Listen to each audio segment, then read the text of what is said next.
NATO থেকে নিজেদের সেনা সরিয়ে নিচ্ছে আমেরিকা। পুরো নভেম্বর মাস বেলারুশের সাথে সীমান্ত বন্ধ রাখবে লিথুয়ানিয়া। ইউনিভার্সিটি ফি বাতিলের দাবিতে পর্তুগালের শিক্ষার্থীদের বিক্ষোভ।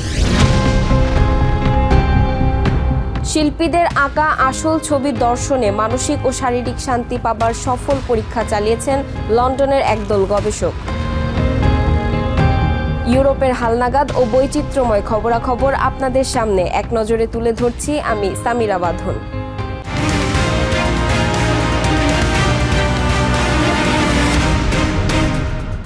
রোমানিয়ার পররাষ্ট্রমন্ত্রী ইয়োনুত মোস্তেআনু জানিয়েছেন, ইউরোপের পূর্ব সীমান্তে মোতায়েনকৃত সেনাদের সংখ্যা কমানোর পরিকল্পনা হাতে নিয়েছে ট্রাম্প প্রশাসন। এরই মধ্যে রোমানিয়া এবং নেটো মিত্রদের এ বিষয়ে অবহিত করেছে তারা।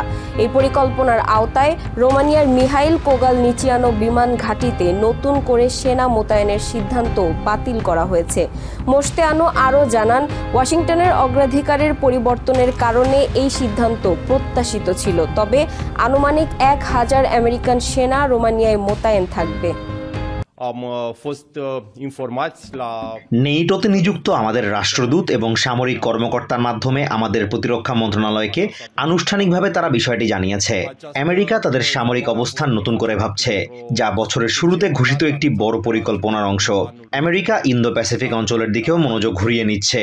রোমানিয়ায় প্রায় 1000 আমেরিকান সেনা অবস্থান করবে, যারা যে কোনো হুমকি প্রতিরোধে সহায়তা করবে। নিজেদের আকাশে বেলারুশ থেকে চোরা কারবারি বেলুনের অনুপ্রবেশের জেরে 1 মাসের জন্য দেশটির সাথে সীমান্তের 2টি ক্রসিং বন্ধ রাখার ঘোষণা দিয়েছে লিথুয়ানিয়া সরকার।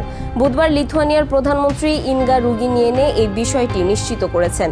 আপাতত পুরো নভেম্বর মাস সীমান্ত বন্ধ রাখার সিদ্ধান্ত হলেও পরবর্তীতে প্রয়োজনে এর মেয়াদ বাড়ানো হতে পারে বলেও জানান তিনি। এদিকে বেলুনের মাধ্যমে সিগারেট চোরাচালানের সাথে জড়িত সন্দেহে বেশ কয়েকজনকে আটক করেছে দেশটির পুলিশ। পরিস্থিতির উন্নতি না হওয়া পর্যন্ত এমন অভিযান অব্যাহত রাখবে লিথুয়ানিয়া সরকার। লিথুয়ানিয়া ও বেলারুশের সীমান্তে 2টি ক্রসিং পয়েন্ট 1 মাসের জন্য বন্ধ রাখার সিদ্ধান্ত নেওয়া হয়েছে, তবে পরিস্থিতি অনুযায়ী এই সিদ্ধান্ত যতদিন প্রয়োজন ততদিন বাড়ানো হতে পারে। আমি জানি এই সিদ্ধান্তে আমাদের নাগরিক ও ব্যবসায়ীদের জন্য অনেক সমস্যার সৃষ্টি হবে, তবে লিথুয়ানিয়ার বিরুদ্ধে যে জটিল হামলা চলছে তার জবাব না দিয়ে থাকা আমাদের পক্ষে সম্ভব নয়। আমাদের হাতে একটি স্পষ্ট কর্মপরিকল্পনা আছে, যার প্রথম ধাপ ইতিমধ্যেই লিথুয়ানিয়ার প্রতিদিন বাস্তবায়ন হচ্ছে। পর্তুগালে ইউনিভার্সিটি শিক্ষায় বিরাজমান ফি বাতিলের দাবিতে বিক্ষোভ অনুষ্ঠিত হয়েছে। মঙ্গলবার দেশটির নতুন অর্থ বছরের বাজেটে এই ফি বৃদ্ধির প্রস্তাবের খবর ছড়িয়ে পড়ার পর ক্ষোভে ফুঁসে ওঠে শিক্ষার্থীরা। এরপরে ভারী বৃষ্টি উপেক্ষা করে বিনামূল্যে ইউনিভার্সিটি শিক্ষার ব্যবস্থা করা এবং সোশ্যাল অ্যাসিস্ট্যান্ট সেবা শক্তিশালী করার দাবিতে রাজধানী লিসবনের রাজপথে নেমে আসে তারা। অংশ নেয় পার্লামেন্টমুখী পদযাত্রায়। পর্তুগালের নতুন অর্থ বছরের প্রস্তাবিত বাজেটে বিশ্ববিদ্যালয়ের ফি বাড়ানোর বিষয়টি সংযুক্ত করার প্রতিবাদে দেশটির রাজধানী লিসবনে বিক্ষোভ করেছে শত শত শিক্ষার্থী। মঙ্গলবার বৈরী আবহাওয়া উপেক্ষা করে পার্লামেন্ট অভিমুখে পদযাত্রায় অংশ নিয়ে সরকারের এমন সিদ্ধান্তের প্রতিবাদ জানান তারা। এই সরকার উচ্চশিক্ষা যে পথ বেছে নিয়েছে তা স্পষ্টভাবে ছাত্রছাত্রীদের প্রয়োজন, চাওয়া এবং বাস্তব জীবনের সঙ্গে সাংঘর্ষিক। আমরা চাই এমন উচ্চশিক্ষা যা হবে সরকারি, গণতান্ত্রিক, মানসম্মত এবং যার জন্য আমাদের কোনো অর্থ খরচ করতে হবে না। বর্ধিত ফির বিরুদ্ধে প্রতিবাদ জানানোর পাশাপাশি শিক্ষার্থীরা ইউনিভার্সিটি শিক্ষা ব্যবস্থা ফ্রি করার দাবি জানান। তারা মনে করেন, উচ্চশিক্ষায় বিরাজমান এই ফি শিক্ষার্থীদের ঝরে পড়ার অন্যতম প্রধান কারণ। আজকের এই বিশাল প্রতিবাদে শিক্ষার্থীরা একত্রিত হয়েছেন একটি গুরুত্বপূর্ণ দাবি নিয়ে। আমরা বিশ্ববিদ্যালয় ফি বাড়ানোর বিপক্ষে, বরং আমরা চাই এর সম্পূর্ণ বিপরীত। আমরা চাই বিশ্ববিদ্যালয়ের ফি বাতিল হোক, বাড়ানো নয়।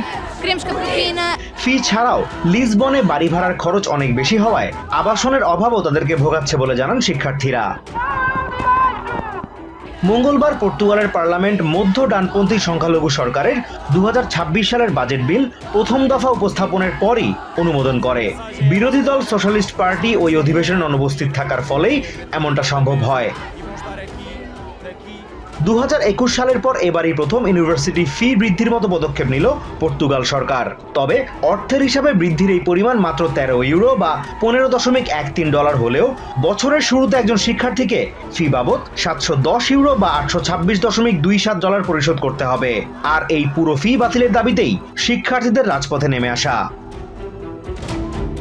Azimur Rashid Kanak, TVN24 news desk. গ্যালারিতে গিয়ে বিখ্যাত শিল্পীদের হাতে আঁকা চিত্রকর্ম দেখলে তা একদিকে যেমন মানসিক চাপ কমায়, অন্যদিকে দূর করে শারীরিক প্রদাহ। কিংস কলেজ লন্ডনের একদল গবেষক এমন দাবি করেছেন। স্থানীয় কোর্টল্ড গ্যালারিতে 18 থেকে 40 বছর বয়সী 50 জনের ওপর পরীক্ষা চালিয়ে এমন মত দিয়েছেন তারা। এই পরীক্ষায় অংশগ্রহণকারীদের দুই দলে ভাগ করে এক দলকে শিল্পীদের আঁকা ছবি ও অপর দলকে ছবির কপি দেখতে দেয়া হয়। এতে সব দিক থেকেই আসল ছবি দর্শনকারী দলের শারীরিক ও মানসিক স্বাস্থ্যের ওপর তাৎক্ষণিক ইতিবাচক প্রভাব পড়তে দেখা যায়। গ্যালারিতে গিয়ে কোনো শিল্পীর আঁকা আসল চিত্রকর্ম দেখলে মাত্র 20 মিনিটেই কমে যায় মানসিক চাপ ও শারীরিক প্রদাহ।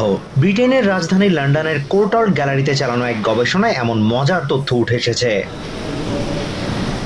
কিংস কলেজ লন্ডনের একদল গবেষক 18 থেকে 40 বছর বয়সী 50 জন প্রাপ্তবয়স্ককে নিয়ে এই গবেষণা করেন। তাদের এক দলকে গ্যালারিতে 5টি বিখ্যাত চিত্রকর্ম দেখানো হয়, আর অন্য দলকে একই চিত্রের কপি দেখানো হয় গ্যালারির বাইরের পরিবেশে। I think I really realized art, how powerful art can be, and then if you just doing really like stay with the piece, each piece, and then try to connect with it. গবেষণার আগে ও পরে অংশগ্রহণকারীদের লালা সংগ্রহ করে পরিমাপ করা হয় কর্টিসল নামক স্ট্রেস হরমোন এবং প্রদাহজনিত দুটি প্রোটিন ইন্টারলিউকিন 6 ও টিউমার নেক্রোসিস ফ্যাক্টর আলফা। পাশাপাশি তাদের শরীরের তাপমাত্রা ও হৃদস্পন্দনের গতিবিধিও পর্যবেক্ষণ করা হয়। ফলাফল বলছে গ্যালারিতে চিত্র দেখানো দলটির কর্টিসল কমেছে গড়ে 22%, যেখানে কপি দেখানো দলের ক্ষেত্রে তা ছিল মাত্র 8%। প্রদাহজনিত প্রোটিনও গ্যালারি দর্শকদের ক্ষেত্রে যথাক্রমে 30 ও 28% হারে কমেছে, যা অন্য দলটির ক্ষেত্রে দেখাই যায়নি। গবেষক ডক্টর টনি উডস বলেন, গ্যালারিতে আসল চিত্রকর্ম দেখার ক্ষেত্রে মানুষ গভীর মনোযোগ দেয়, মানসিকভাবে সজাগ থাকে এবং একই সাথে খুব শান্তও থাকে। They have this intense period of concentration and focus, so they get a mental alertness, but they also have a very, very calming effect. এই গবেষণায় ব্যবহৃত চিত্রগুলো ছিল এডুয়া মানে, ভিনসেন্ট ভ্যান গগ, পল গোগা এবং অরি দ্য টুলুজ লোট্রেকের।